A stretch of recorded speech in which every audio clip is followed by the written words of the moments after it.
this snippet from TYT is incredibly upsetting, absolutely disgusting. It is rape apologia. It is, we're going back, you know, it is how it is. We go 3 steps forward, 2 steps back. We are in Trump's America. And TYT, I know some people thought I was insinuating they were leftists. No, they're liberals who hit a ceiling. They were considered progressive for a time. They're not. And even back then I would have questioned it. But I need you to understand how bad this clip is. There is so much rape apologia happening right now. It's insane, but it is also typical of patriarchy. We've all heard it before, and I just need to make content to remind you it doesn't have to be this way. This is training from patriarchy. This is absolutely internalized misogyny on Anna Kasparian's part, and this is absolutely disgusting reporting from TYT. This is about the victims of Graham Plattner. Details that were omitted in Politico's reporting because the Politico piece had failed to report something that Rassicot had said to Jake Tapper actually in a subsequent interview. Now, she didn't get detailed about it, but Dropsite News caught it and decided to investigate it. So I'm going to go to what Ryan Grimm is, what he reported. Ryan Grimm, he's gotten so much heat over the last few weeks, as he should get even more of it for the way that he has uplifted Graham Plattner. He has basically made so many excuses for Graham Plattner's activity and behavior. And this is what I'm saying, like, just prepare yourselves, okay? It's disgusting. On X, Politico knew at the time of publication precisely what Jenny Rassicot texted to Graham Plattner, but deliberately omitted it from their article. Rassicot, according to the lead Politico reporter on the story, told Plattner she needed her glute massage. He told her that he was coming right over, and she responded by telling him not to do so.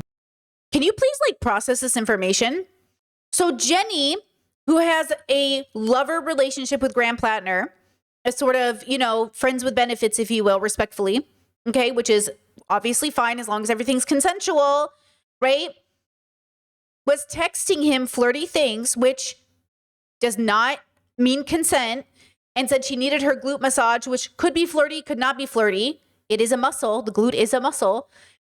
He told her he was coming over, and she responded to him by telling him, no, don't come over. But he came over anyways, drunk, mind you. He drank and drive. Mind you, they're doing all this work to protect a drunk driver. Mind you, that's what's happening. They are so focused on discrediting this woman that they're ignoring the fact that he was literally a drunk driver who came over to a woman's house after she said, don't come over. Okay? But he came over quickly to her home with the door unlocked, and he let himself in. And then Ryan Grimm says, whether this detail is important to you or not, it is a shocking breach of journalistic ethics by... It is not. It's unnecessary. It does not matter. It does not add to the story. All it does is give you guys fuel to doubt her story, even though you're doing it anyways. That's all this is. It is literally meaningless to anybody who knows anything about rape. It doesn't matter. She could have deliberately invited him over and it still would have been rape because she had every right to withdraw consent at any point. He came over drunk. So if she had invited him over thinking he was sober and he showed up drunk, she would have been allowed to revoke consent. This is not, they're not trying to hide something. Keeping this out is not trying to hide something. But the fact that a quote liberal or quote leftist is trying to move, this is what I'm saying. You might as well be a conservative. You might as well literally be a conservative. You might as well be pro-Trump. You might as well have an R next to your name, bro, with the way you guys are treating these victims. Politico and CNN not to include it in their coverage. And I agree with him. That detail might not change your mind about however you feel about this story or this alleged incident. But it is not up to Politico to decide whether or not we have the full story or the full context. We deserve the full context, including what she had texted him prior to his decision to show up to her house. Yeah, no, it's not close. So she says, hey, I need a glute massage. And they're going out at the time. So I need you to massage my butt. He comes over and then this event happens. No, see, he's already retelling the story wrong. He's already telling the story incorrect. She told him not to come over and got ready to go to bed. He's telling the story wrong right here to discredit her story. That's the problem, okay? And yes, chat says that Anna Kasparian had a huge change in her political position as a result of SA, and here she is engaging in rape apologia, which when that happened, we were very empathetic to Anna. I said here on this channel, and I continue to stand by that, any sexual assault of any kind is wrong, and all victims of sexual assault deserve care. And we must go to therapy to deconstruct, because when we have these conversations, we have to make sure that we are understanding like what part of it is like everyone's always giving the news, their opinions with where they are in their life. And if you're in a really troubled time, you know, you might just need to double check. You can be in middle of it and still have the most passionate, logical, reasonable argument, or you can sometimes be impacted for the negative, but not always. So I never want to say like, oh, you were just assaulted, so you can't speak. No, it's more like, hey, I was just had this horrible thing happen to me. Before I make any drastic changes in my life, let me work on healing. And Anna didn't bother doing that. And all of a sudden she's on Glenn Beck. All of a sudden they're collabing with conservatives. All of a sudden she's making excuses. And I'm sitting here like, absolutely not. Now, I think, to be honest, it's not because it's because they were never really embodied leftists to begin with. And that's the part of it that I'm trying to say about embodiment. You have to embody it. You actually have to say, oh yeah, this isn't something you can change my mind about. It's like what I say about the economy. You can say you're not racist all you want. You can say you're not homophobic or transphobic all you want. But the moment America gets tense, the moment the economy gets bad, if you start blaming immigrants, gay people, trans people, black people for the reason the economy sucks, you were always racist. You just never had to actually be confronted with your racism. You know, everyone thinks they're a good person until they're tempted. And I'm saying the true test of your character is what you do when things are hard. And that's why we can feel so like, oh, I can't believe I made the wrong decision in that moment. That's why we have to learn. We won't always make the right decision. You will make a lot of wrong decisions, but you must, in order to be a better person, say it. Say it with your full chest. I cannot believe that, I can believe, but here we are in 2026, and this is where everybody is. Again, it goes back to this idea that I think a lot of the people in my community, we always sit here and we're always talking about like, feeling like we're not, we're always deconstructing. We're sometimes always feeling behind. And here we are watching people, I feel like, who have all the resources and all of the access, and they're not doing any of the work. And it's kind of crazy, right? Chet says they're not liberal. They don't care about autonomy or consent. No. So the other day, let me pull out my chart again. Somebody said, can we stop making consent political? I'm talking about cultural bubble, guys. Liberal consent includes a lot of rape. You just don't know it yet, right? That's what I'm saying. You don't know it yet. So conservatives, they don't believe in consent. Right? Because they say you deserve to be raped based off of what you're wearing, where you are, if you're married. Okay, liberals, this is a cultural, politics is cultural, y'all. So like, if you are culturally liberal is Sam fucking Harris. Culturally liberal is Richard Dawkins. Culturally liberal are those men who cornered, or that man who cornered Rebecca Watson in the elevator, asking her if she could have coffee in his hotel room, or her hotel room. Liberal men, culturally speaking, are always putting women in uncomfortable positions to solicit sex from them. I was on a date with a man I didn't even know was a date because he never explicitly said it was a date. I thought we were going out for a coworker lunch, and halfway through the lunch, he was like, oh my God, this date's going so well. And I was like, are we on a date? He was like, yeah. And I was like, I thought you said you wanted to talk about philosophy. I thought we were on a philosophy work hangout. He was like, no. And I was like, oh.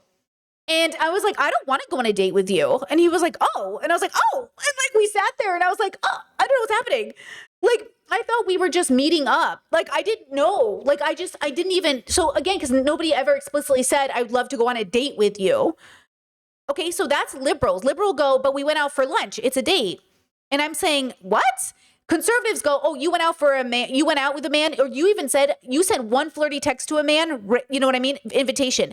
Informed consent is, hey, I noticed you said your booty needs massaging, your glute. Just to be clear, are you inviting me over for sex, or are you just sharing? Oh, I'm just sharing, or I'm just having a flirty moment, or, oh yeah, no, I just, it's flirty, but don't come over. Which she, by the way, did. When he said, I'm coming over, she said, no, don't actually come over. And he did it anyways. So then her consent wasn't considered in his action. And you can say it's because he was drunk, so he drove drunk. I'm saying, like, liberalism isn't enough, because even politically it keeps you in this bucket of girl bossing, capitalism. America is a great country, it just needs to be reformed. Like, liberals are in this bubble. Conservatives say America's great the way it is, as is the consent relationship with self. Liberals go, oh, it just needs some reform. And leftists are like, dismantle. Also, somebody in my comment section said, can we keep consent out of politics? No, because they said my country cousins know what consent is, really ask them if they're pro-choice. Consent isn't just about sex. It's about medical care. Informed consent is also about medical care.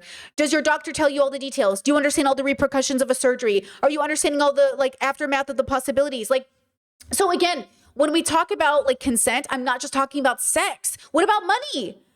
What about money? Right? Okay, what about money? What about like, hey, I took money from your wallet. What? I didn't consent to that. What do you mean you didn't consent to that? I saw somebody who left a comment who said like, no, you can't say I don't consent to how someone talks to you. Yes, you can. We have social scripts. We literally have social scripts. If somebody says something to you, you can say, hey, don't talk to me like that. And if they keep talking to you like that, there's gonna be a problem.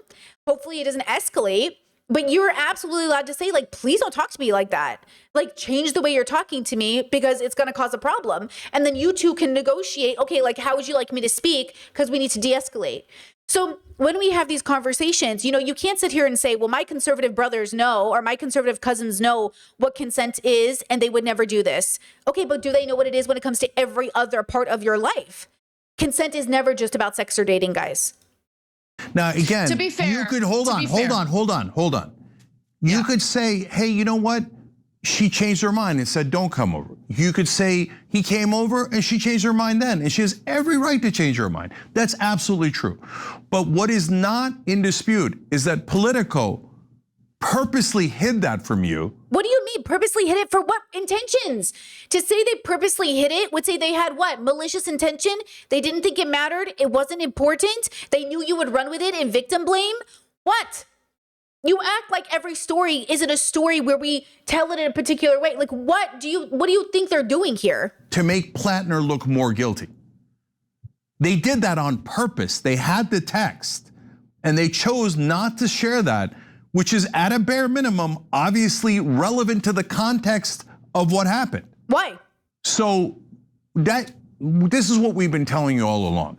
Look, guys, I've said this a million times, not related to this story, related to every outsider who's ever run on the left or the right, what the press does, and it is driven by people with a ton of money who do not want those people to win. If you think that's conspiratorial, you literally know nothing about politics. It's called Oppo research. Everyone who works in politics knows it. The press never tells you that they get spoon-fed that Oppo research, and that it is almost always from the incredibly wealthy and powerful PACs and lobbies. And it is almost always against outsiders, almost never against insiders. And so in this case, Matt Stoller, which we'll get back to in a second, listed the top donors for the main Democrats, and it is filled with people who are in favor of corporate PACs and especially, of course, AIPAC. But Politico doesn't tell you that either. They don't tell you where they got the Oppo research. They don't tell you why they're hiding critical facts about the case. And neither did any of the other outlets that have. They're still running with this conspiracy theory that the rapes didn't happen because of Politico, or not Politico, well, because of Politico and their connection to AIPAC or whatever. Like, Graham stepped down, right? He didn't step down a month ago when a Republican came out with it, but he stepped down with this story. I don't know what we want here. Like, why are you working so hard to defend Graham Plattner after everything he did as well recently? Like, I don't understand this except to say patriarchy and, of course, rape apologia. This is what this is. And I know it's hard for people to process because it's like, it's not how we're taught to think about things. He's trying to make it political, like a conspiracy theory. But the truth is just how we socialize. That ultimately, regardless of how these women might be used by politics and by politicians or by, whoever he's so worried about, these women had something happen to them. That's all most of us care about. Do you know what I'm saying? I think that's the problem that I'm having with this whole conversation is like, so did this happen to them? Are these women credible?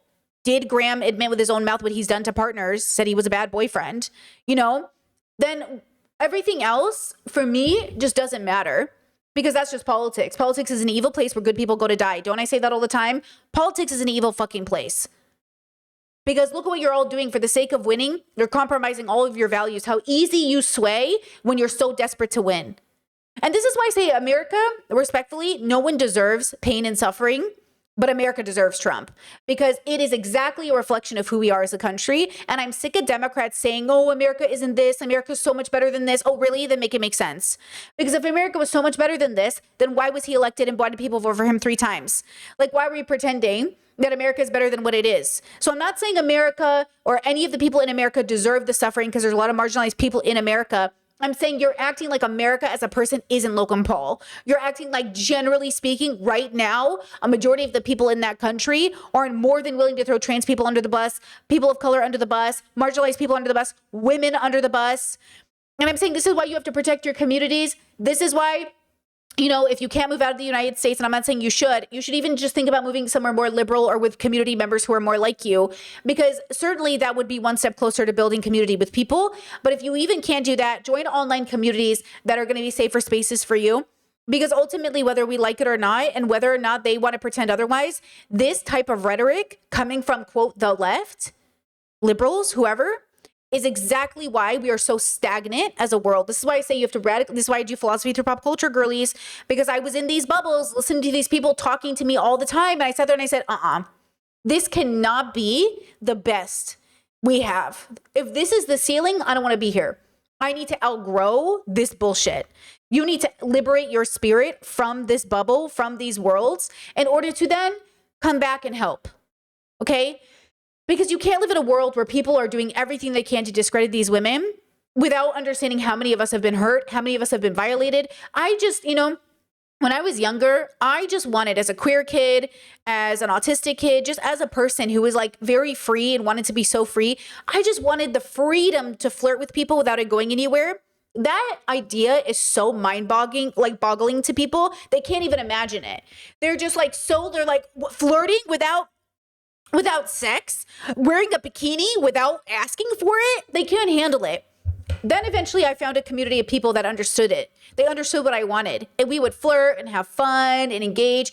Consensual, never had to have sex, was always lovely, always checking in. And it was the most freeing moment of my life. I'm not saying you need to go find that. I'm not saying it's important. I'm saying it exists.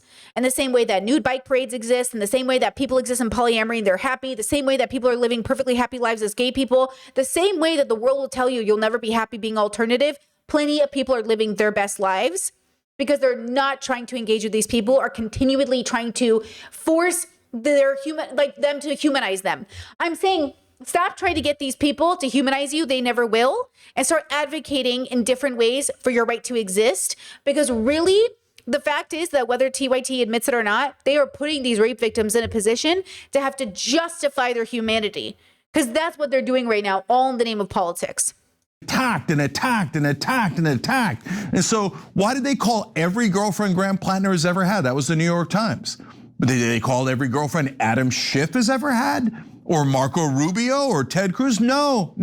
Those are good boys and girls. They serve the powerful. They serve the donor class. So they are not to be touched.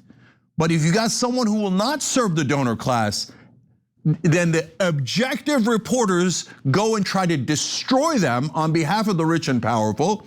And as you can see from the Politico piece, they don't mind lying to you. They don't mind shredding their so-called journalistic practices, which amazingly Mika Brzezinski did a great job of explaining when the Politico reporter was on. Boo, I'm forwarding it. Sorry. Yeah, I don't find these allegations credible. Sorry.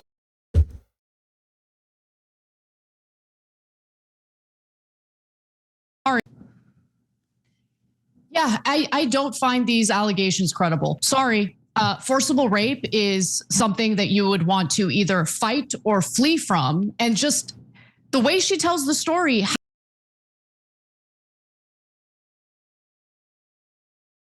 This is why for like 8 years, I didn't tell anybody. Because it was violent, but not the kind that would get people to notice. It was violent, but not in a way that I could run away. It was violent in a way that I froze.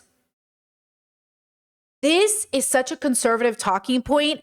I cannot believe Anna is speaking about it like this, except to say that she has completely lost any chance she had at really focusing on how nuanced these situations are and how you are a biological person on a planet, an animal on a planet. You're having it's such a scary moment to think that somebody you trust, somebody you know, or somebody that, in Jenny's position, somebody she knew, right?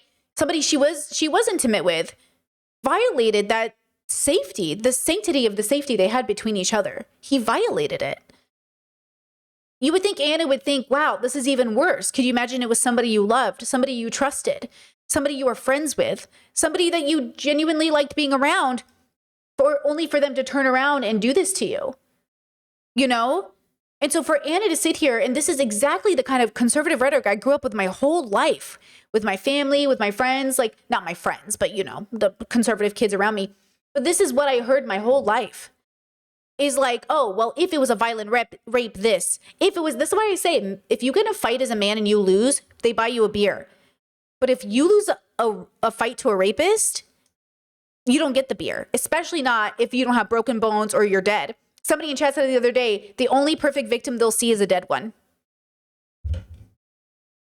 How do you stay in your house after the man who forcibly raped you falls asleep? Wouldn't you want to flee your home? Why do women who are married to their husbands stay married to them after serial abuse and rape? Why do children raped by their grandparents never tell anybody? Because it's complicated and layered. This is also why the rhetoric of like, oh, I'd kill a rapist if I saw one. No, you wouldn't. Because you're going to have to realize most of the people have done some pretty shitty things to people and some variation of sexual assault. And even when I get comments that are like, oh, I would kill a child rapist. Oh, yeah? Are you sure about that? Because that's going to be a lot of different people, including, I heard that if you can give examples like men who are 21 dating 15-year-olds. Oh yeah, you're going to kill all those men who are 21 dating 15-year-olds? That's a lot of dudes. A lot of dudes out here. Did you see that whole Kobe Bryant deep dive by that TikToker who found out he was dating Vanessa when she was in high school and even had to get her to homeschool so he could keep dating her? Okay. Cody Ko was with Tana Mojo. You're gonna kill Cody Ko? Do you know what I'm saying? Like, you're not even thinking about what you're saying. And I'm not even advocating for violence, but I'm saying a lot of these guys that you think you know what a child rapist is, like, that's what I'm saying. Like, you don't even understand how many of these men are out here engaging with teenagers. Jerry Seinfeld, he's out. You know what I mean? Jerry Seinfeld, he's out.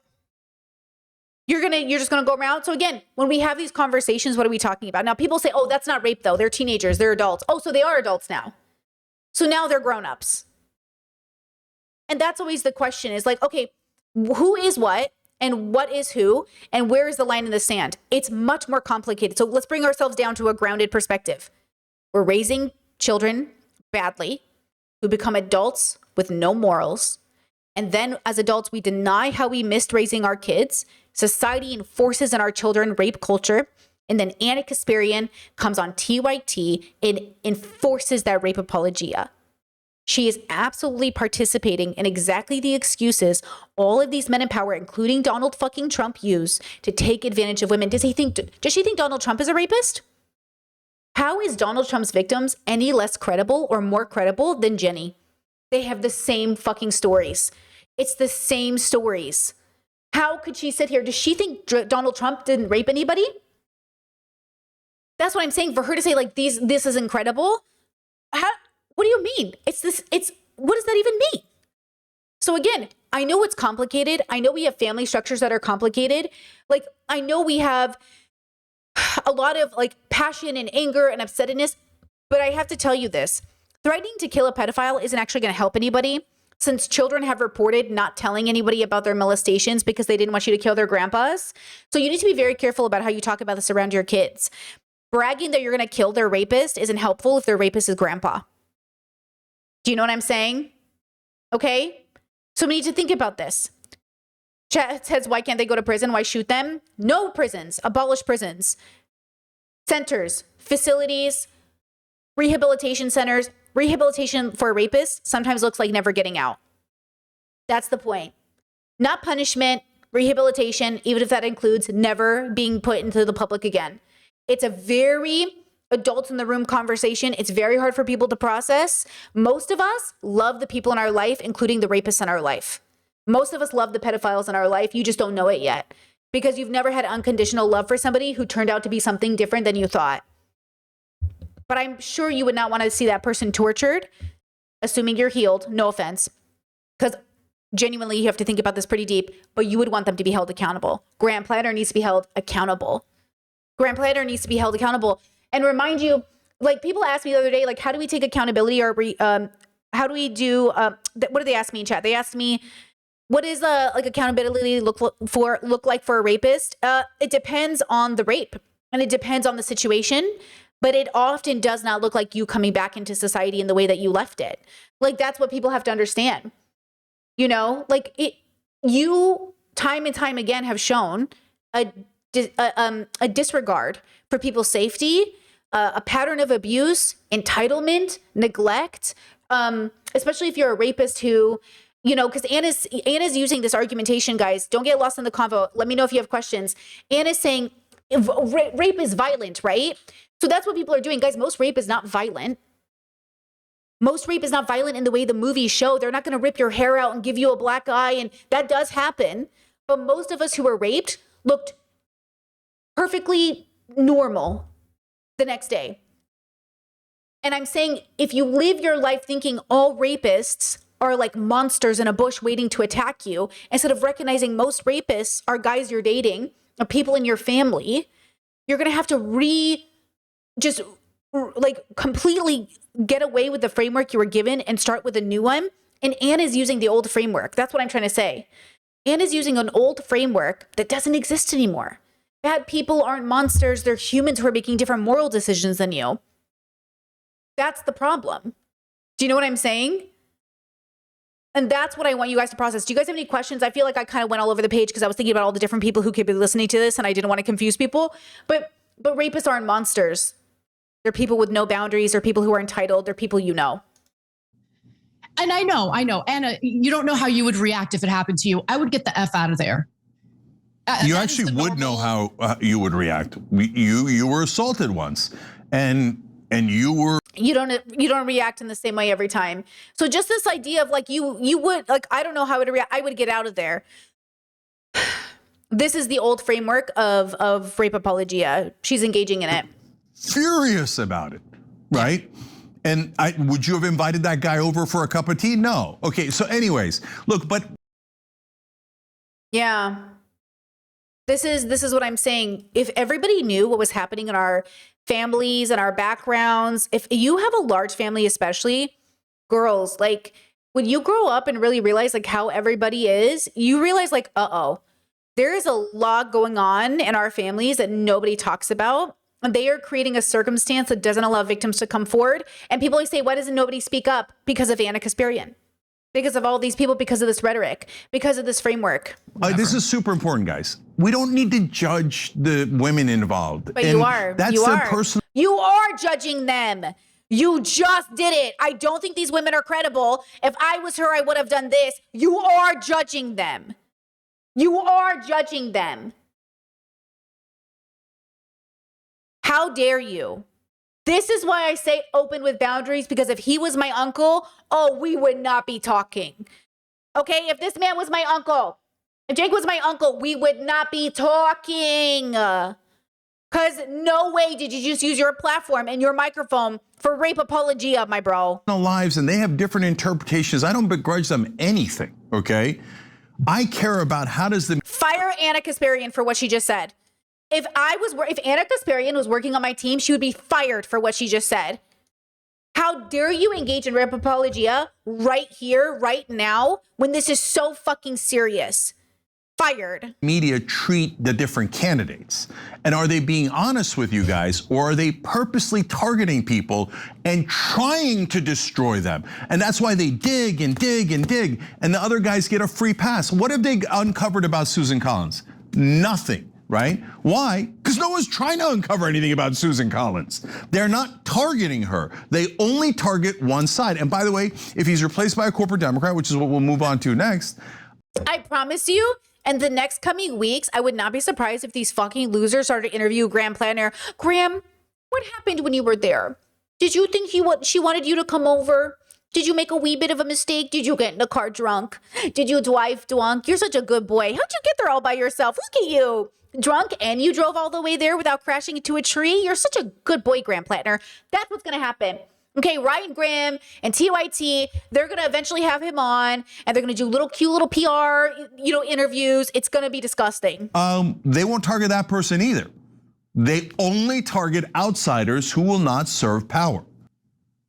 Yeah. Okay. So let's get to some more details. So Plattner maintains that the allegations are false.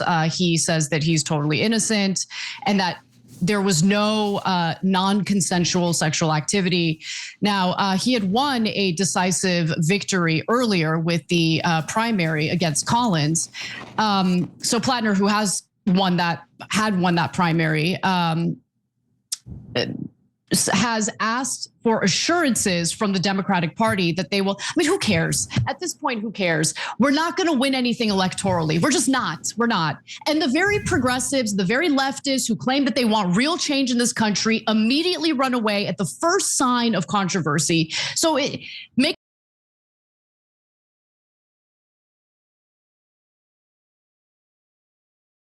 I love how Graham Plattner, who is exactly what America wants, exactly what fascist, white supremacist, capitalistic America wants, is the change that she thinks we want. Make a decision. Like, really, girl? Is this like a cute little cosplay thing that we're doing, or do you actually want change? Okay, so if you're, by the way, I didn't even really like Plattner all that much as a candidate, to be honest with you, to be fair. So I was. And yet you're defending an alleged rapist, an alleged abuser, when his victims have come forward with absolute zero hesitation, have decided these opinions aren't credible because they didn't react the way you would react to a rape. Like, Anna Kasparian is the arbiter of how people should react when raped. What an obnoxious, egotistical thing to say out loud. And yet, ready? We're trained to do it because of patriarchy. Do you know that? This is a tactic of patriarchy to convince women, you would have fought, right? You wouldn't have just sat there silent, right? Oh, these women who aren't even fighting, I'm going to teach my daughters to fight a rapist. And then when you don't, and when you freeze, your father will blame you. I thought I taught you better. What were you doing there? Didn't I always warn you not to go to those spaces? Your brothers will look at you and say, man, you've never even had a hard thing happen to you once in your life, bro. Oh, what? You went to a party and some shit happened? Boo-hoo. This is what Anna Kasparian is doing. She's upholding this patriarchal idea that the only kind of rape victim worth protecting is one that fights back to the point of either dying in the process or coming home with obvious evidence of a rape that we've decided, society has decided, is good enough to then believe them. That's why. One of his vociferous defenders, but I don't like the fact that we're normalizing just making forcible rape allegations against someone to destroy their political candidacy. And then what happens next? I mean, this wasn't adjudicated in a court of law. He was never found guilty of doing anything wrong. So, but it doesn't matter because how this plays out, whether he did it or didn't do it, he looks guilty. And this will follow him around forever for the rest of his life. So now she's making the false accusations argument that men are falsely accused and it ruins their reputation. Honey, his reputation was ruined out of his own mouth. His reputation was already in the gutter. That's what I'm saying. His reputation already sucked for everything he had bragged about doing prior to this. This is what I'm saying. Did he not admit to cheating on his wife? Did he not admit to being a guard at Abu Ghraib? Did he not admit to working in Blackwater? Did he not admit to doing all these things? What else do you want? Like, what else do you want? Okay? When he hasn't even seen a single day in court. How is that okay? Yeah. How is that okay? So to be clear, all the women that came forward about Trump, guys, dozens and dozens of women have come out about Trump. I don't know if you know this because I feel like none of the victims ever get highlighted. Dozens of women have come out about Trump. They're never going to see their day in court. I believe them. They're never going to see their day in court. This is literally every conservative talking point. Like at this point, this is why we say liberals might as well be conservatives. This is why I say, guys, being a liberal is not enough. With peace and love, if you identify as a liberal, you're basically a conservative. I know you're not ready for it because you grew up in a world where a conservative is a very specific thing. The liberals, the Democrats, are just conservatives with better branding, barely. Okay, I promise you, there is no point moving into 2026 to stay a liberal. Okay? You've got to keep going. You've got to keep going. Liberalism is conservatism. Guys, again, as the world progresses, so too must your politic. As the world progresses, so too must your language. As the world progresses, what was progressive 30 years ago is not progressive anymore. It's not. You're not in the future if your politic reflects 30 years ago rhetoric. Okay, you've got to keep moving forward. You have got to keep moving forward. Otherwise, you will stay conservative. You will become conservative. This is why when people grow up, right, you become stagnant. This is why old people become stagnant in their ways. They're not keeping up with what young people are doing. They're not learning the new lingo. They're not reading up. They're not educating themselves. And then all of a sudden, you become a Gen Xer who thinks racism is over because Gen X solved it. If you guys saw my commentary video, you know what I'm talking about. Imagine being a Gen Xer that thinks you ended racism. You single-handedly ended racism on a whole global planet that's racist? Okay, girl. And so, and by the way, there's extra layers to it. So he does that 11-minute video where he basically withdraws from the race. I'll get to the nuance in a second. And everyone in media all over cable news is like, not good enough. He should have confessed. Well, he says he didn't do it. No, he should say that he did it. But he thinks he didn't do it. No, he should say what we want. And he should just punch himself in the face and he should confess to things that we've accused him of. Well, what is it? And then, of course, they went to, now smear everyone who supported him. That's it. They're all guilty. No, we're not going to do any of that. Now, let's find out who is guilty. I want to go to forward to. Okay, we don't care about any of this. This is Rape Apologia, but let's look at the comments because you guys are bringing it up, okay? Let's see. Their chat says, so let's move on and find a capable woman candidate who's a progressive. I'm sure there are many. Plattner knew what he had been. Hold on, let me go to the top comments. Let's go top comments. Anyone who fight for working people is destroyed. Yes, even a person with strong character, morals, and ethics only has a rare chance. That's why daily resistance is needed. Who are you guys talking about? I did not consent for Politico to leave out important details. I feel violated. Wow, see, this is a joke. This is a rape joke. That's what that is. A glute massage. The Politico reporter was clearly lying when he said he had no access to the comms to Plattner. Politico is conceptually careless. Thank you for considering the innocent. Thank you for considering the innocence is a good defense, even for accusations for terrible crimes. What? If Grant Plattner broke down crying, denied everything, and declared his love for beer, Susan Collins would have voted for him. Oh, his love for beer? What? What are these comments? Are these real comments? Is this what TYT's audience is? Fucking, this is so stupid. This is the most super, are these old, like 12-year-olds? What? We will never be able to have outsiders enter our politics and make desperately needed changes as long as we keep accepting claims with no requirement for evidence. Political outsider, but it's literally a guy who brags about serving as a guard at U.S. military concentration camp. Amen. Plattner is a millennial and shares the values of his generation. Influence grows. This is frightening an even more elderly establishment. I hope he finds a way to clear his name. Is TYT's like audience kind of like 6th grade education level? What's happening? No judgment. You know what? That's not their fault. It's a privilege to have a higher education. You know what? I take that back. But it's giving. You know what I mean? I don't know. That's insane. That's just insane to me, but that's what it is, okay? That's what I want to pay attention to here is if you do not keep deconstructing, you will become Kasparian. And I hope that terrifies you.